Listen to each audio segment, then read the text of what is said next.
Ships have been around basically just as long as humans have, and their design has ever since been changing to better fit the seas.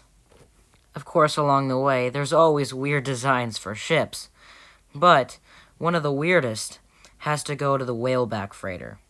These vessels were known as whaleback freighters because of how they resembled a surfacing whale.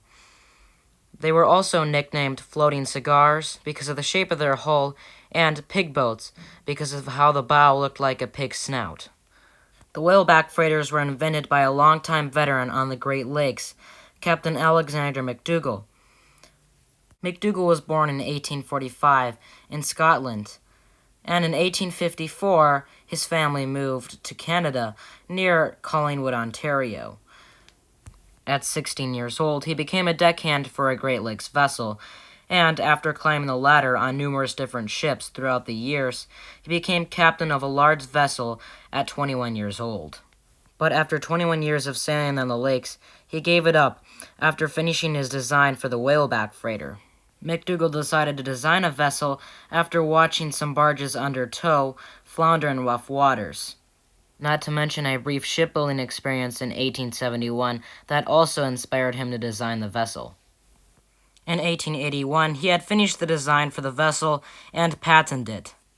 In 1888, he founded the American Steel Barge Company of Duluth, Minnesota, to build the whaleback freighters. The design featured a unique cylindrical hull, which would cause waves to pass over the deck of the vessel instead of crashing into the side of the hull. They would also have a shallow draft and prove to be fast and steady on the lakes. In fact, one was so steady that when it arrived with grain from Duluth and Liverpool, England, the dock workers saw footprints left by the men who had leveled the hold in Duluth. Aside from patenting it in the U.S., he also patented it in countries in Europe, North America, and South America. In 1893, under the patents of McDougall, the Sagamore was built in Sunderland, England, for Belgian owners. Later in its career, it was sold to some Italian owners, and in 1917, during World War I, it was sunk and became a war loss. Another notable whaleback freighter was the City of Everett, which became the first American steamship to circumnavigate the globe and pass through the Suez Canal. The steamer was operated by the Standard Oil Company, as it had been converted to an oil tanker, but the ship was lost at sea in 1924, when it was en route from Cuba to the United States. By 1899, 40 lake-built whaleback steamers had been built.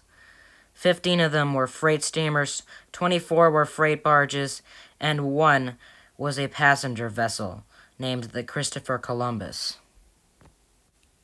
But after 1899, no more whaleback freighters would be built anywhere. This was the beginning of the end for the whaleback steamers. This was due to the invention of the hullet unloading machine, which was too big for the whaleback's small hatches, thus making it impossible for the hullet unloading machine to grab cargo out of the whaleback's holds. To keep up with the machine, most of the whaleback freighters would have retrofittings and conversions in order to work with the hullet unloading machine, but by the 1960s, their luck would run out. Aside from that, the vessel also had many drawbacks in its design.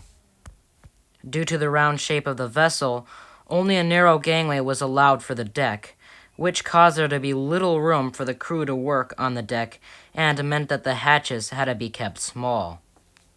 And, like I said, the small hatches didn't work with large shore-based unloading machines, and especially not the hullet unloading machine. The ship also had a shallow draft, which caused it to sit much lower in the water, making it hard to see in foggy conditions, and thus more prone for collisions. The shallow draft also permitted less cargo hold space. As for McDougall, he was still successful in shipbuilding, and later, when the National Maritime Hall of Fame was created by the U.S. Merchant Marine Academy in 1982, Alexander McDougall was the first inductee. To this day, whaleback freighters remain one of the most unique designs in maritime history. Of the 44 total whaleback freighters built, Only 4 remain in existence today. One of those is the SS Meteor, which you can tour as a museum ship in Superior, Wisconsin. So if you're curious to learn more in depth about the history of a whaleback freighter and actually be on one, I'd recommend going there. No, I wasn't paid to say that.